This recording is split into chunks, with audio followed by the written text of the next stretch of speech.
Bonjour à tous, ravi de vous retrouver pour ce webinaire organisé avec l'IFOD. On va prendre quelques secondes pour laisser arriver tout le monde. Vous connaissez, je pense maintenant, toute la richesse, merci Florence pour ce bonjour, toute la richesse, toutes les méthodologies de webinaire. Vous avez donc la possibilité d'envoyer des messages, de communiquer, de me poser des questions et échanger même entre vous à travers le chat. Bonjour à tous. On va passer 30 minutes ensemble sur le thème de la remise en dynamique d'un collectif. Sujet qui est toujours important, puisqu'on n'arrête pas de toucher du doigt la richesse du collectif et à quel point c'est une opportunité pour les organisations et dans la vie en général. Et peut-être encore un peu plus fort et sensible aujourd'hui, puisque on va rentrer dans une période où le collectif a été challengé et des fois un peu dispersé. Et c'est l'occasion de se mettre en position de remobilisation. Je vais commencer évidemment par me présenter. Je suis Pierre-Olivier Grosset. Je travaille pour un cabinet qui s'appelle Oasis Mobilisation, qui accompagne les entreprises dans la réussite de leur transformation avec différents leviers.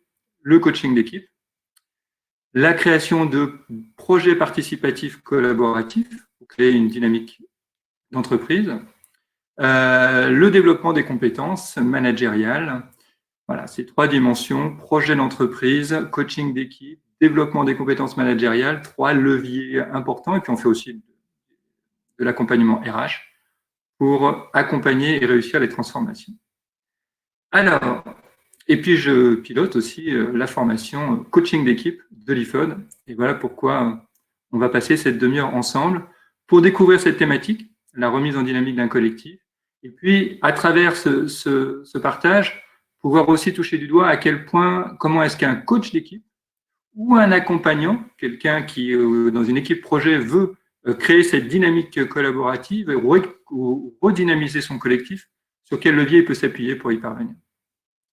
Alors, c'est parti. On va pouvoir, déjà, on va poser le sujet.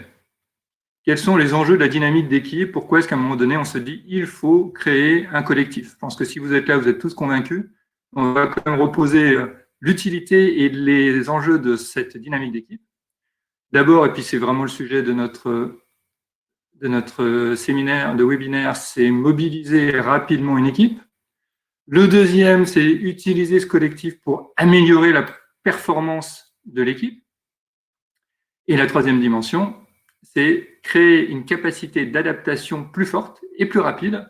Évidemment, le contexte actuel nous l'a montré plus que jamais. Plus un collectif est fort, plus il sera dans la capacité de se mobiliser et de s'adapter à son environnement. Ça passe aussi, d'où le deuxième point, par la compétence et l'accompagnement de la compétence, puisque pour avoir cette agilité, à un moment donné, il faut aussi avoir les savoir-faire et les savoir-être. Donc voilà en quoi le coaching d'équipe est une réponse au sujet du moment. Derrière cette dynamique d'équipe, il y a trois métiers. Tiens, Alexandra, merci beaucoup. Alexandra qui est aux manettes sur le diaporama, je la remercie. Donc trois dimensions dans ces métiers de l'accompagnement. Le coaching d'équipe, qui a une orientation centrée sur la maturité de l'équipe, sa capacité à former un corps collectif, agile, adaptable, chaleureux. On peut aussi envisager des accompagnements qui sont des types d'accompagnements collectifs, où là, l'idée, c'est de mettre en place les conditions de la dynamique participative. On n'est pas obligé de se mettre en position de coaching d'équipe pour accompagner et remobiliser une équipe. Et puis, le troisième format des accompagnements collectifs, le team building. Et on va le voir, la capacité à développer ce sentiment d'appartenance et de cohésion à travers un événement ou plusieurs événements forts collectifs, même aujourd'hui, même en distanciel, il y a vraiment des possibilités. Et aujourd'hui, avec mes collègues de Oasis Mobilisation, on multiplie les formats d'interaction, de coopération et donc même de team building à distance. J'en parlerai à la fin de la présentation sur les notions de distanciel. Alors, en fait, quand on accompagne et qu'on doit remobiliser un collectif, on peut avoir une casquette de coach, mais au fond, on doit adopter 4 postures.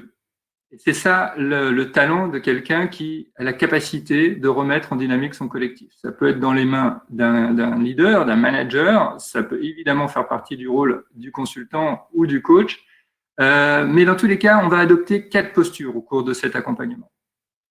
D'abord, une posture de conseil, de consultant. À un moment donné, le leader que vous allez accompagner, le manager ou le leader, va avoir besoin que vous l'aidiez à identifier son plan d'action, sa stratégie de remise en mouvement de son équipe. Donc, il faut porter un regard sur l'organisation, le fonctionnement, votre perception de l'organisation et de la dynamique de cette équipe et l'aider à formaliser cette vision, cette stratégie, on va y revenir. Un rôle de facilitateur. Une fois que les acteurs clés sont impliqués, que l'équipe est impliquée, on va devoir jouer ce rôle de créer du lien, de favoriser les échanges et de créer une méthodologie d'animation qui va permettre d'optimiser le temps passé. On le vit à fond avec les outils distanciels, où la préparation est devenue encore plus importante qu'en présentiel, avec une alternance de méthodologies, s'appuyer sur les outils technologiques pour pouvoir donner la parole à tout le monde et créer de la richesse dans les échanges. Un rôle de formateur, je l'ai dit, quand on accompagne un collectif, à un moment donné, on peut créer cette dynamique, mais il peut y avoir des sujets de compétences métiers, de compétences comportementales, qui vont à un moment donné freiner la capacité de ce collectif à se remettre en mouvement ou à se mettre en mouvement. Donc c'est important, nous, en tant que coach ou en tant qu'accompagnant, d'avoir ce regard sur le niveau de compétences et pouvoir voir sur quelles sont les personnes sur lesquelles on va pouvoir s'appuyer, c'est sur lesquelles il va falloir mettre en position de formation et d'apprentissage. On le voit beaucoup sur les outils techniques actuellement, mais pas uniquement. Et puis évidemment, la casquette de coach.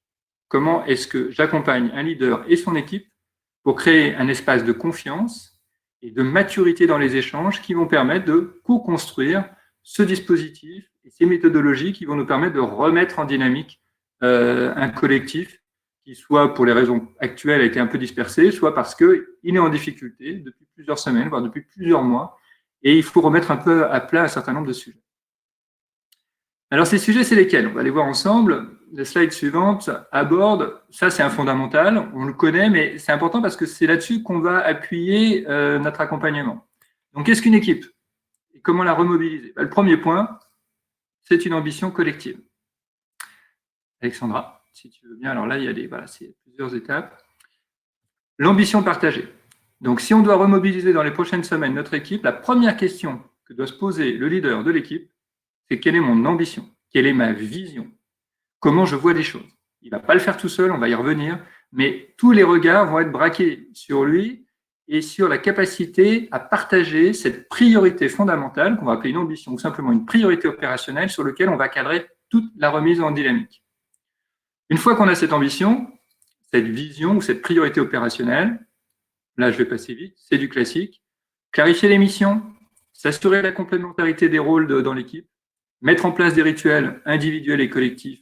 Et maintenant, on sait que ces rituels doivent être plutôt courts, c'est-à-dire réguliers, échanger régulièrement, mais sur des temps courts et bien plus performants que de s'imposer des temps longs avec beaucoup de personnes. Un leader reconnu pour ses qualités managériales, et on va y revenir. Jusqu'à présent, on associait un peu le leadership aux compétences métiers, aux compétences organisationnelles. On va le voir, là, ça va être la capacité à jouer son rôle de manager qui va créer cette dynamique. Et là, dans le rôle du coach, c'est clairement d'aider à prendre conscience et développer les compétences du manager dans sa capacité à investir les rituels individuels et collectifs avec son équipe, surtout au démarrage, c'est fondamental. Je vais y revenir. Des outils de communication, parce qu'une fois que chacun a trouvé son rôle, que le leader a partagé les priorités, que chacun peut se concentrer sur sa mission, il va falloir interagir entre nous. Donc, quels outils? Là encore, avec les outils digitaux, les outils d'interaction à distance, on a vu à quel point c'était fondamental et en même temps à quel point il fallait apprendre à les utiliser efficacement. Et puis le dernier élément, c'est la motivation. La motivation, c'est un levier un peu plus subjectif et personnel. C'est pour ça qu'on va le voir, remobiliser une équipe nécessite avant tout un accompagnement individualisé. Car comment est-ce que je vais créer les conditions de ma sécurité, de ma confiance et la capacité à m'orienter sur les tâches sur lesquelles je vais me concentrer pour créer de la valeur ajoutée si je n'ai pas cette confiance et cette clarté sur ce que j'ai à faire, je risque de perdre en motivation et donc, de fait, à moins jouer le rôle du collectif. Donc ça, c'était pour poser les fondamentaux de l'accompagnement d'équipe et d'une équipe. Maintenant, ce qu'on va partager ensemble, c'est très concrètement sur quoi on va mettre l'accent pour pouvoir remettre ce collectif en dynamique.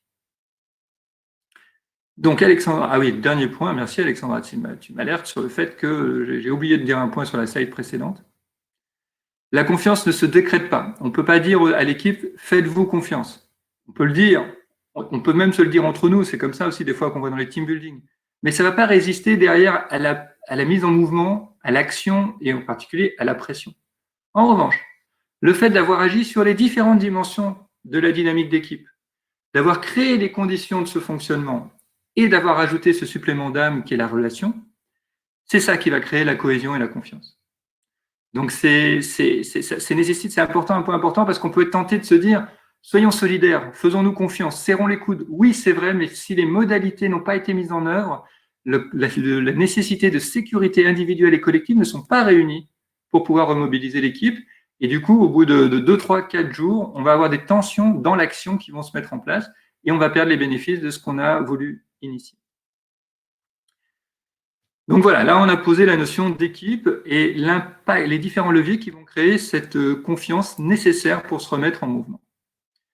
Maintenant, concrètement, qu'est-ce qu'on doit faire ou on peut faire? Alors évidemment, il y a énormément de choses à faire. J'ai pris l'orientation de s'orienter vers les 3 dimensions prioritaires de la remobilisation d'une équipe.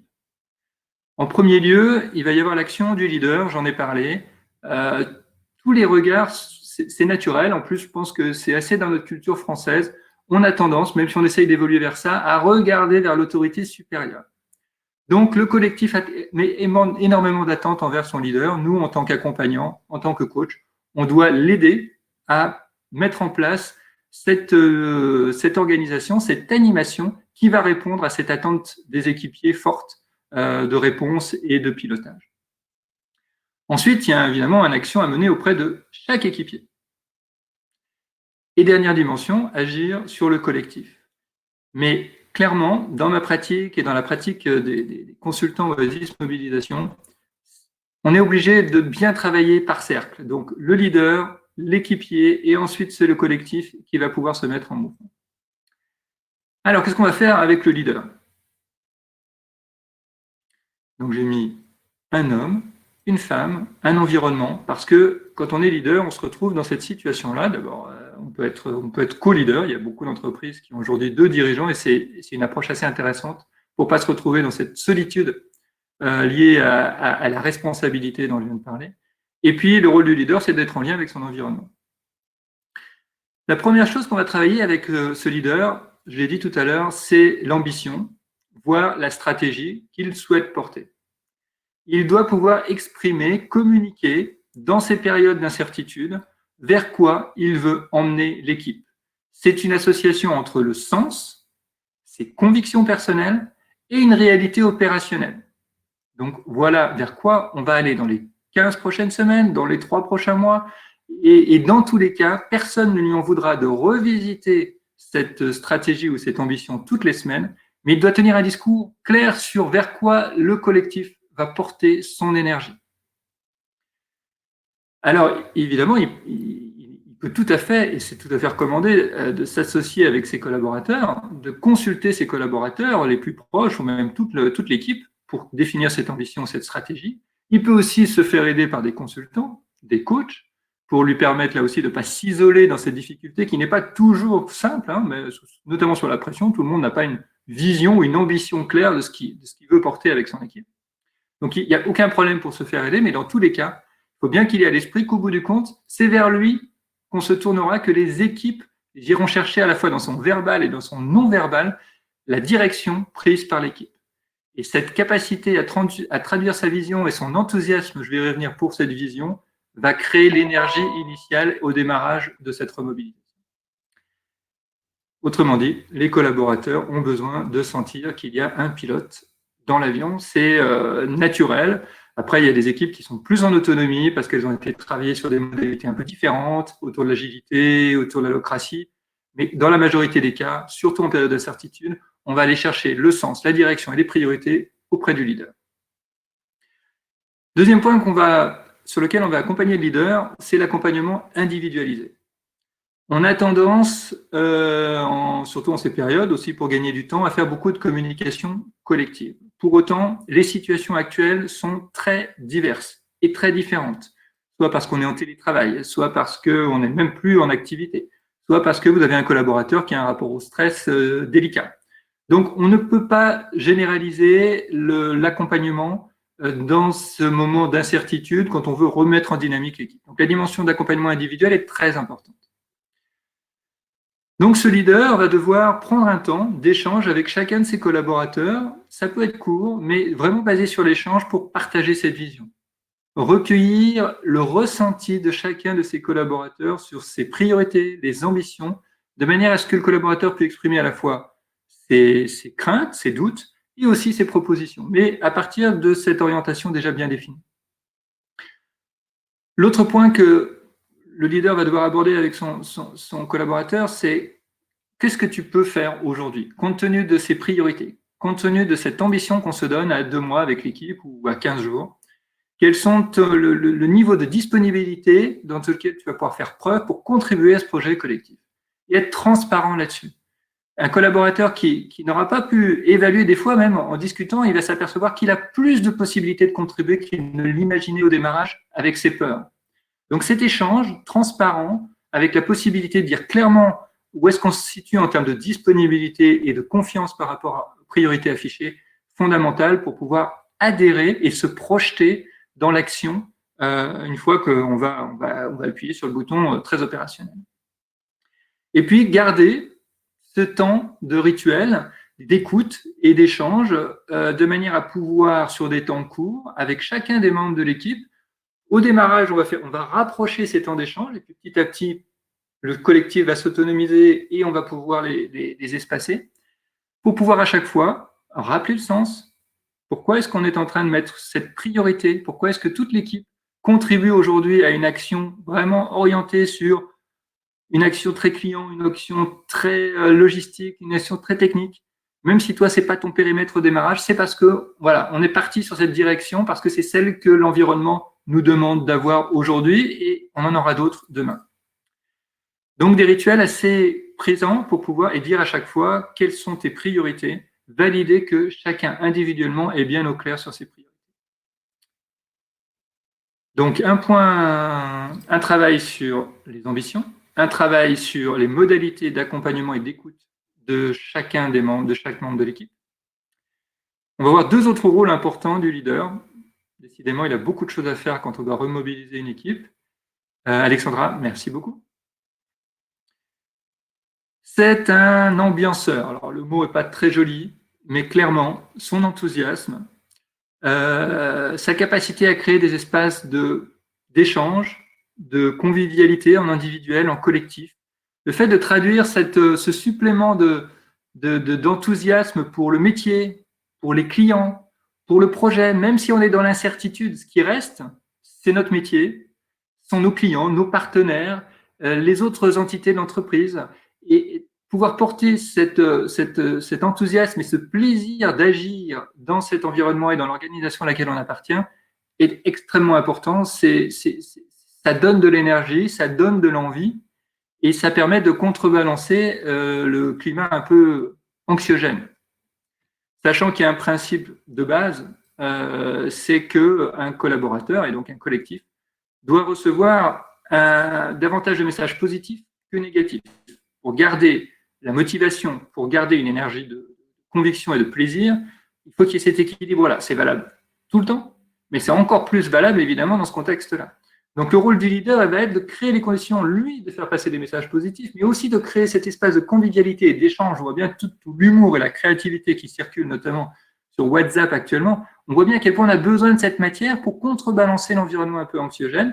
Donc le leader doit être de cet état d'esprit et sa posture est importante. Donc le coaching d'équipe peut l'aider à identifier les espaces de convivialité et de trouver ses ressources personnelles pour communiquer son enthousiasme dans la situation actuelle.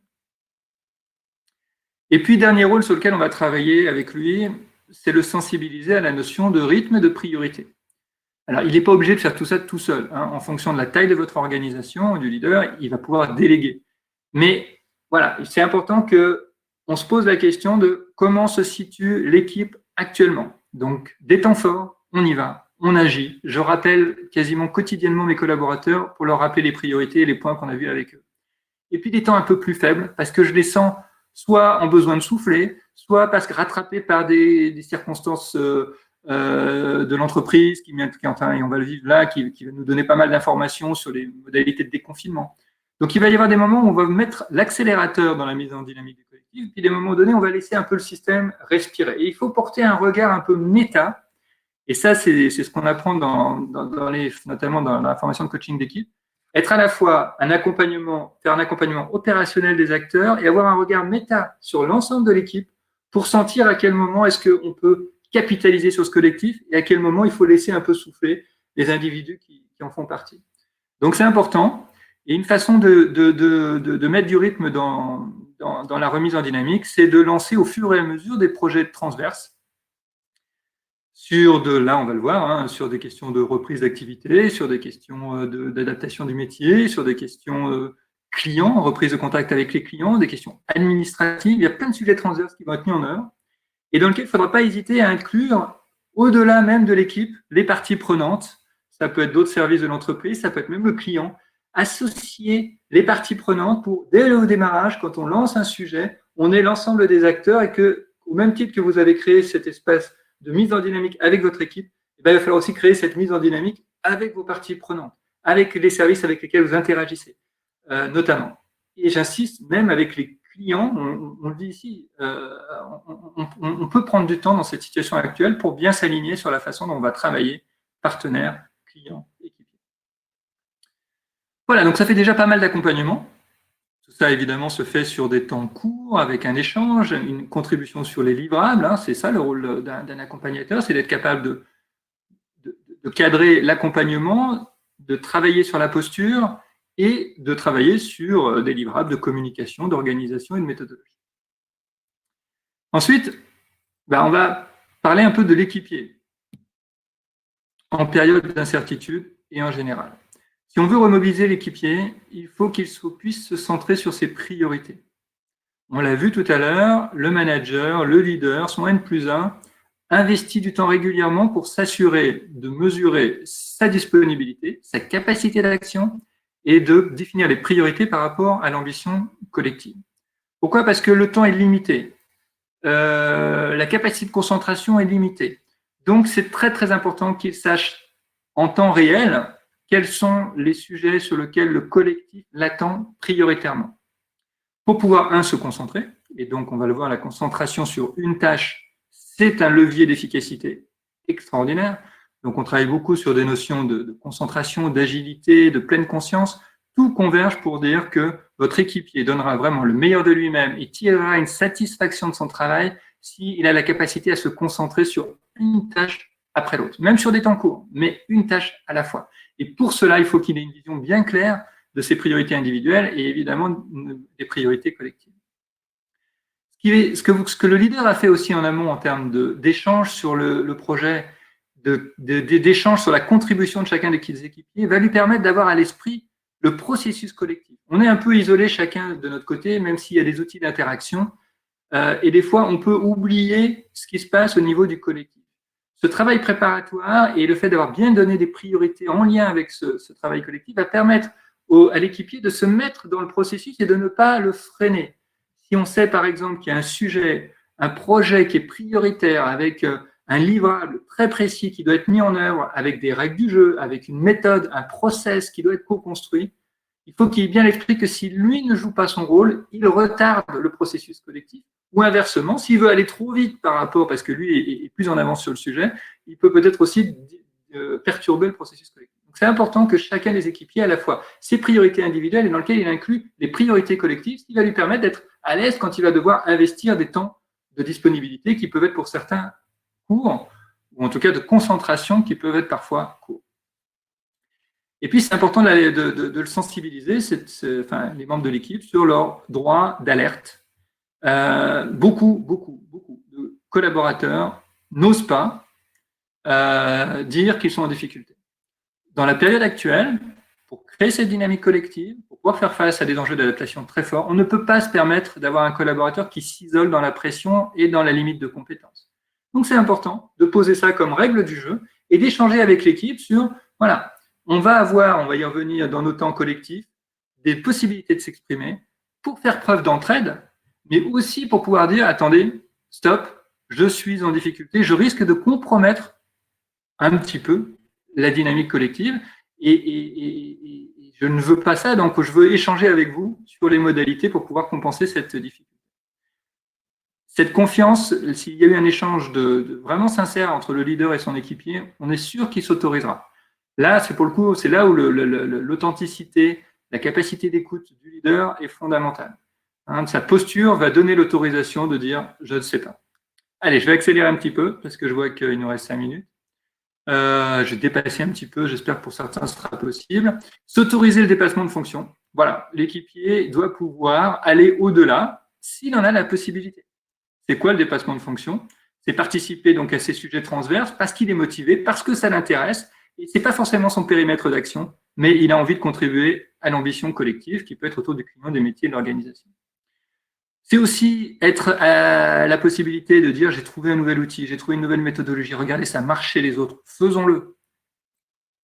Et puis, il a un rôle d'image et de communication, puisque dans cette période où on se cherche tous un petit peu, il va falloir envoyer que notre équipe donne une image positive à son environnement, à ses clients, à ses partenaires, aux autres entités. Et donc, c'est important qu'ils puissent, s'ils le souhaitent, aller à la rencontre de ces différentes parties prenantes avec lesquelles on va travailler beaucoup. Voilà pour l'équipier. Et puis, pour conclure, notre accompagnement auprès du leader, les messages qu'on a pu faire passer et l'accompagnement sur les compétences et les postures, soft skills des équipiers va permettre d'avoir cette magie du collectif. C'est des prérequis pour faire tous ces formidables approches que sont l'intelligence collective, l'agilité et plus globalement l'engagement collectif. Il faut avoir créé cette structure. On voit bien, on a tous tenté pas mal de projets, pas mal de méthodologies autour de notamment de l'agilité, et des fois on a le sentiment que le résultat n'est pas à la hauteur. Mais c'est parce que la structure d'animation et de la relation de communication et de confiance du collectif n'est pas suffisamment mature. Une fois qu'il y a cette maturité-là, sur des sujets transverses de l'équipe, eh bien on va pouvoir s'appuyer sur ce sentiment de sécurité et de mettre en place des méthodes d'animation qui vont nous permettre d'aller chercher l'implication, la créativité et l'entraide de l'équipe. Et ça fonctionne à fond, vous le vivez tous aujourd'hui. L'agilité, c'est pareil. C'est la capacité d'avoir une vision claire sur les priorités court terme et moyen terme et d'avoir des rituels courts pour pouvoir très régulièrement échanger ensemble. Et puis tout ça crée de l'engagement. L'engagement est associé au sens que l'on donne à son travail et à la capacité d'agir. Avec tout ce qu'on vient de se dire, on a le sens et on est en confiance pour se projeter dans sa mission et pourquoi pas au-delà, puisque le collectif va évidemment ne pas s'appuyer uniquement sur les missions de chacun. Un petit temps pour conclure sur les outils. Oui, aujourd'hui, on peut faire du coaching à distance, on peut faire de l'accompagnement à distance. Toutes les étapes et toutes les actions de l'accompagnement sont distancielles aujourd'hui. Donc, il y a des outils de sondage et de diagnostic qui peuvent vous permettre à tout moment de prendre la température, de récupérer de l'information et même de faire interagir l'équipe sur les priorités définies par le leader à travers ces outils-là. D'autres outils, des outils d'interaction, des outils d'animation. Je pense qu'on a tous élevé largement notre niveau de compétence et d'agilité sur les outils qui sont là. Donc de conf call, de webinaire, de partage de données et de visioconférences. Voilà, tous les clients avec lesquels on travaille chez Oasis nous renvoient, et les participants nous renvoient qui sont quand même étonnés du fait qu'on puisse finalement interagir à distance et même avoir une qualité des fois de concentration plus importante, puisque de fait, à partir du moment où on est dans son écran et qu'on interagit de façon dynamique avec les autres, on a une sorte de responsabilité collective que ça fonctionne bien, qui font que ces temps d'échange peuvent être extrêmement productifs et qualitatifs. Après, il y a évidemment tous les outils de partage de données. Donc là, chez Oasis, on a notre propre plateforme qui permet à nos clients, aux équipes, de retrouver l'ensemble des données, des projets, mais aussi d'échanger sur la vie de l'équipe, d'interagir avec sous forme de visio. Ces espaces-là qui vont créer un espace d'échange d'informations, on l'a vu.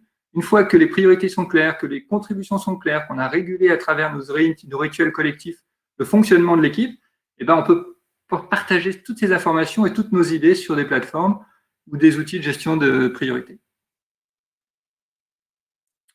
N'hésitez pas si vous avez des questions, on gardera pour ceux qui en ont la possibilité 10 minutes pour répondre à ces questions.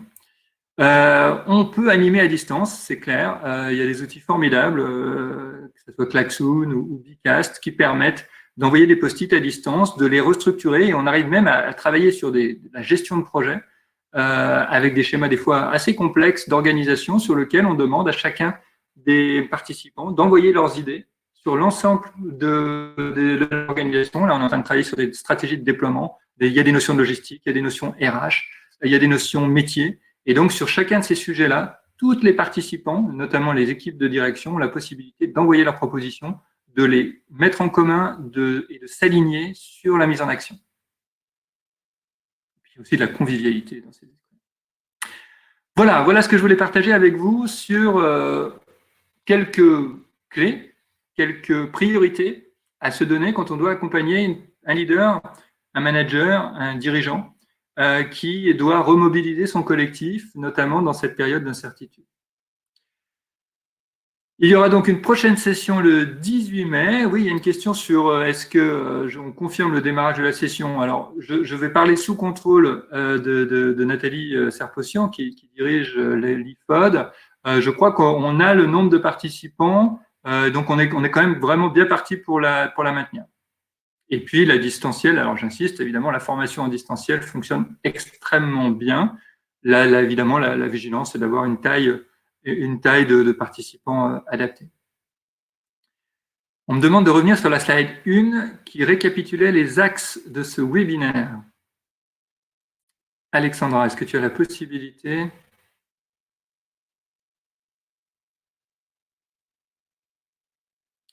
Alors, je vois aussi, il y a des questions sur le nombre de jours. Donc, de mémoire, il y a 4 séminaires de 2 à 3 jours. Ça doit faire 12 jours, 12 ou 13 jours d'accompagnement. J'afficherai le programme tout à l'heure.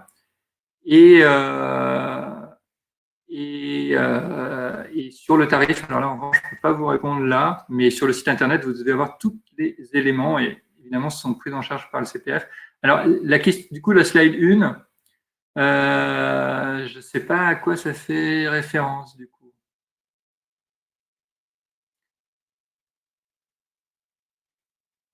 Voilà, si la slide 1, c'était celle-ci, donc ce que je voulais partager avec vous, c'est que quand on fait une formation de coach d'équipe ou de chef de projet ou de manager qui veut travailler sur la dynamique d'équipe, il aura la capacité de travailler sur cette mobilisation dont on vient de parler, de capacité de travailler sur la performance collective, on a vu, intelligence collective, agilité, et il aura aussi la capacité à créer les conditions d'une agilité, d'une adaptabilité à l'environnement et qui va être très, très, très utile dans les prochains mois.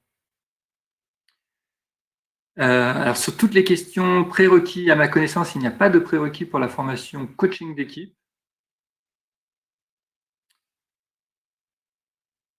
Et on a déjà fait une présentation et vous pouvez retrouver sur le site internet la capture vidéo qui a été faite de la présentation de cette formation sur le site de l'IFOD coaching d'équipe.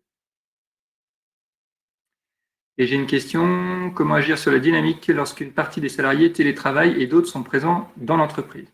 Eh bien, c'est là où la clé, c'est le travail qu'on a présenté sur le leader. Le leader peut déléguer à ses N-1, mais il faut un vrai travail. Et là, le coach d'équipe doit réunir le leader, les N-1, et en fonction de l'entreprise, ça peut être plus important. Tout ça en distanciel, parce que l'accompagnement va être le même. Que ce soit distanciel ou que ce soit présentiel à 2 mètres de distance, ces rituels individuels pour partager les priorités et le projet et les priorités individuelles, ils vont être faits que ce soit distanciel ou présentiel.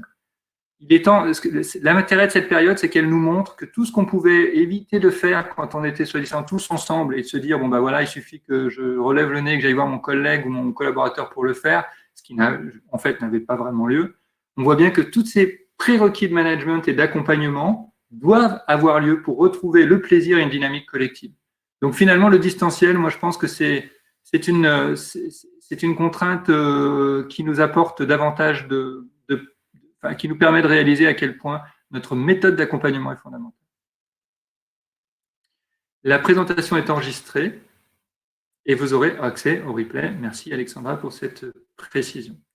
Tout ça est très rapide. Je voudrais quand même juste finir avec la slide justement qui présente le contenu de la formation coaching d'équipe.